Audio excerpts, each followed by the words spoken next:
கருட புராணம். கருடன் முராரியை நோக்கி, சர்வேசா, தாயை பெற்றவளும் அவளை பெற்றவளும் அவனை பெற்றவளும் தந்தையை பெற்றவனும் அவனை பெற்றவனும் அவனை பெற்றவனும் உயிரோடு இருக்கும்போது தாயாவது தந்தையாவது இறந்துவிட்டால் அவர்களுக்கு புத்திரன் எவ்வாறு பிண்டம் சேர்க்க வேண்டும்? இந்த விஷயத்தை அடியனுக்கு கூற வேண்டும் என்று வேண்டினான். அதற்கு பகவான் கூறினார், கருடா, தாயின் தலைமுறையிலும் தந்தையின் தலைமுறையிலும் உயிருடன் இருப்பவர்களுக்கு மேலே 3 தலைமுறை பிதுர்களின் பிண்டத்தோடு இறந்தவனின் பிண்டத்தையும் சேர்க்க வேண்டும். பிண்டம் உண்ணும் பிதுரர் 3, தியாசகர் 3, லோபகர் 3 பேர், பிண்டம் போடும் பந்தியில் வருவோன் ஒருவன். இவ்வாறு தந்தையின் மரபிற்கு 10 பேர்களும் உள்ளார்கள்.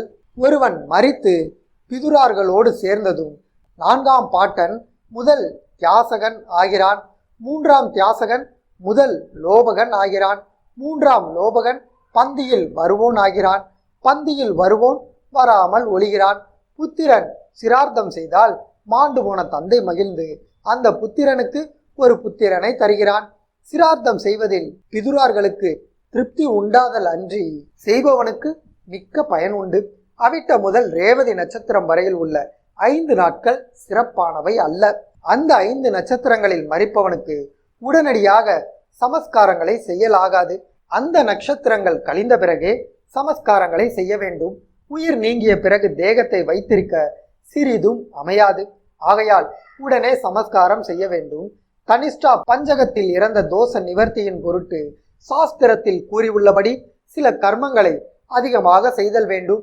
மேலே சொன்ன 5 நட்சத்திரங்களிலும் இறந்தவர்கள் நற்கதியை அடைவார்கள். ஆகையால் எள்ளும் கோவும் ஹிரண்யமும் நெய்யும் தானம் கொடுக்க வேண்டும். கனிஷ்டா பஞ்சகத்தில் மாய்ந்தவருக்கு சாஸ்திரத்தில் சொல்லியபடி செய்யாவிட்டால் கர்மம் செய்யும் கர்த்தா துன்பமடைவார். பிரேதத்தை உத்தேசித்து செய்யப்படும் சிரார்த்தத்தில் பிராமணர் ஆசிர்வதித்தாலும் அன்னவர் க்ஷேமம் கோருதலும் இரட்டை குசையையும் பணவமும் ஓமமும் எச்சிலையும் நாய் நுகரலாகாது என்ற விதியும் ஷேத்தை உண்ணுதலும் விகிரமும் ஸ்வாதா என்ற சப்தமும் பிதுர் சப்தமும் உடன் செல்லுதலும் ஆவாகானமும் நமஸ்காரமும் எல்லை வரையில் பின் செல்லுவதும் வலம் வருவதும் சம்பிரதாயப்படி புண்டரம் தரித்தலும் அக்னியில் புனராகுதி செய்தலும் ஏகோதிஷ்டமும் ஆகிய இந்த 18ம் வேண்டுவதில்லை. இதை அறியாமல் இவற்றை செய்தவன் நரகமடைவான். கருடா, ஒருவன் மரித்தவுடன் அவனது கால்களையும் கைகளையும் கட்ட வேண்டும். உறவினர் எல்லாம் சவத்தின் அருகிலேயே இருக்க வேண்டும்.